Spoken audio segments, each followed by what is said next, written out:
할렐루야. 오늘도 하나님의 은혜와 평강이 우리 모든 사랑하는 청년들 가운데 함께하기를 간절히 바랍니다. 자, 오늘 하나님 말씀은 출애굽기 15장 22절에서 27절까지 말씀입니다. 자, 홍해를 하나님의 은혜 가운데 정말 잘 통과를 했습니다. 하나님께서 놀라운 기적으로 홍해의 그 깊은 물을 가르셔서 하나님께서 그 백성들을 그 가운데로 이끌어내셨습니다. 우리가 앞서서 본 장면은 바로 이 모세와 또 미리암이 그 하나님의 놀라우신 은혜, 구원하신 그 은혜에 대해서 찬양하는 내용을 우리가 15장에 그 앞서서 우리가 살펴봤는데요.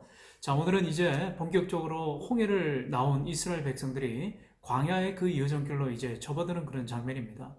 22절에 보니까 모세가 홍해에서 이스라엘을 인도하며 그들이 나와서 수르 광야로 들어가서 거기서 사흘 길을 걸었으나 물을 얻지 못하고 라고 이렇게 나와 있어요. 자, 은혜의 순간도 잠시뿐 이제 이스라엘 백성들은 예상치 못한 큰 위기 가운데 이제 직면하게 되었습니다. 홍해로부터 지금 수르 광야에 이르기까지 거기 거리가 약 50km나 된다고 합니다. 지금 장정만 60만 명, 이스라엘 전체의 그 백성들이 출애굽한 그 도합 인원이 약 150만에 이르른다고 합니다.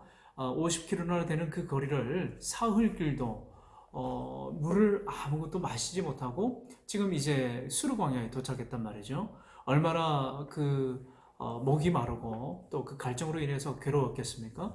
지금 그런 큰 위기에 지금 직면해 있던 거죠. 23절에 보니까 마라에 이르렀더니 그곳 물이 써서 마시지 못하겠으므로 그 이름을 마라라 하였더라 라고 이렇게 나와 있어요. 자, 우리 유명한 그런 찬양도 있습니다. 마라의 쓴물이라고. 이 마라가 의미하는 바가 이 쓰다라고 하는 그런 단어입니다. 쓰다. 사흘 길이나 되는 그 3일 동안 그 광야길을 걸었는데 하나님께서 구속하시고 건져내 주신 그 은혜, 놀라운 기적을 체험했음에도 불구하고 그 여정 앞에는 늘 언제나 좋은 것만 있는 건 아니라고 하는 거죠. 지금 그들은 예상치 못한 그렇게 그 구원해 주신 그 죽음의 위기를 무릅쓰고 이렇게 탈출했지만 광야에서 물을 얻기가 참 쉽지가 않았습니다. 물이 보였는데 물을 얻기는 얻었는데 그 물도 마시지 못하는 그 쓴물 마라라고 했던 거죠. 자, 그러자 이스라엘 이 백성들이 지금 이제 어떤 반응을 보이고 있습니까? 24절에 보니까 백성이 모세에게 원망하여 이르되 우리가 무엇을 마실까 하매라고 이렇게 나와 있어요. 여기서 중심되는 단어가 뭐죠? 바로 원망입니다. 원망. 자, 이제 본격적으로 이스라엘 백성들은 이 광야길 가운데 이 원망이라고 하는 그 사이클, 원망이라고 하는 이 내러티브가 계속해서 반복이 됩니다. 원망하고 불평하게 되고 또 이를 모세가 하나님 앞에 간구하고 도움을 호소하게 되면 하나님께서는 그들의 그 기도를, 모세의 기도를 들어주시고 해결해 주시는 그런 악순환, 그것이 이제 반복이 되는 거죠. 나중에 이것이 무리바 사건으로 또 되는데 하나님 앞에 반역하고 원망하고 불평해서 하나님께서 또 징계하시고 또 심판하시는 그런 또 내용들이 계속해서 이어지게 되는 거죠. 자, 이러한 원망과 불평의 사이클, 하나님의 그 기적의 능력을 체험했음에도 불구하고 이들 가운데 하나님의 그 초자연적인 전능하신 하나님의 그 은혜를 쉽게 망각해버리는 모습을 보게 됩니다.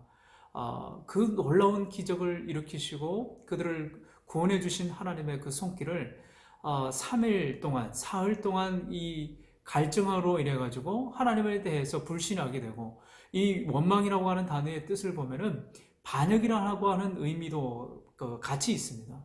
하나님을 향해서 원망하는 것이 나중에 반역에 이르기까지 되는 어떤 감정적인 흥분의 상태에 이르게 됐다라고 하는 거죠.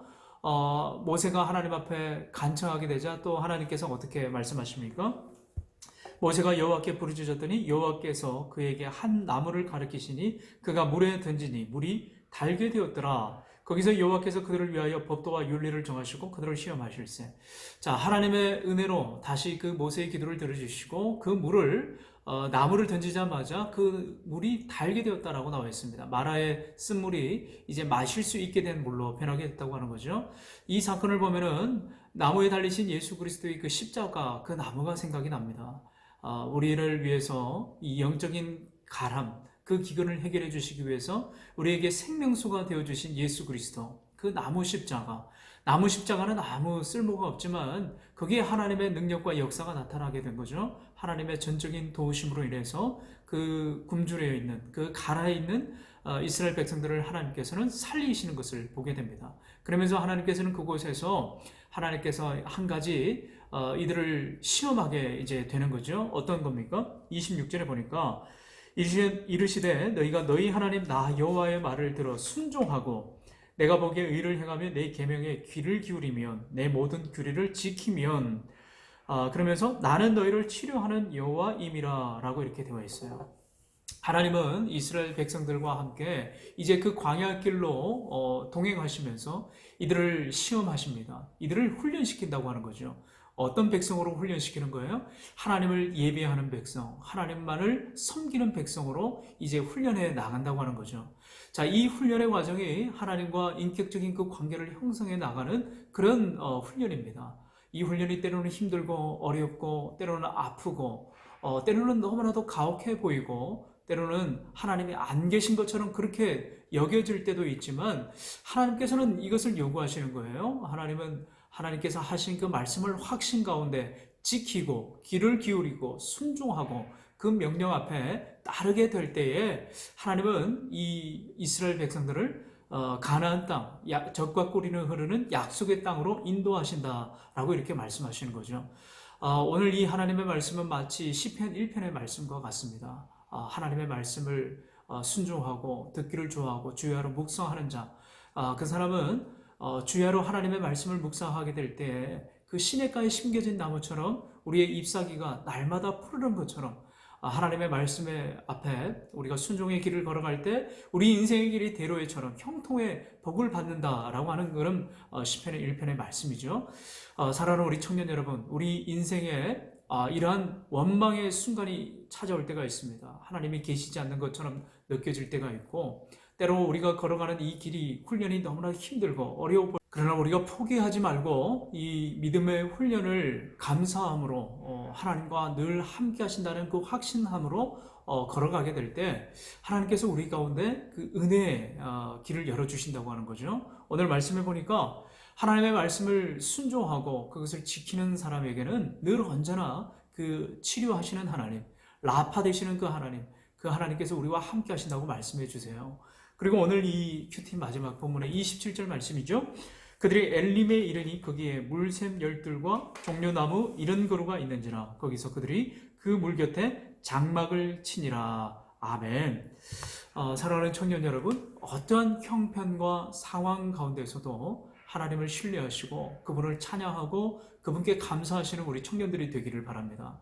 하나님은 우리를 훈련의 길로 인도하시기도 하지만 때로 날마다 우리를 위로하시는 하나님, 마치 엘림에 우리가 이스라엘 백성들이 장막을 치고 거기서 힘을 얻은 것처럼 하나님은 언제나 우리와 함께 하시면서 위로하시고 힘주시고 다시 힘과 회복을 주시는 하나님이시라고 하는 거예요. 그 하나님의 약속을 굳건하게 믿고 오늘 하루도 나의 삶 가운데 엘림으로 인도하시고 치료하시는 그 하나님 앞에 나의 인생을 맡깁니다. 모든 힘들고 어려운 고민과 여러 가지 문제들을 주님 앞에 가지고 나아갑니다. 하나님 그럴 때 우리의 길을 열어주시고 해결해 주시고 치료해 주시고 회복시켜 주시는 그 하나님을 믿고 오늘 하루도 그 하나님을 신뢰하는 우리 귀한 청년들의 삶이 되기를 주님의 이름으로 축원합니다.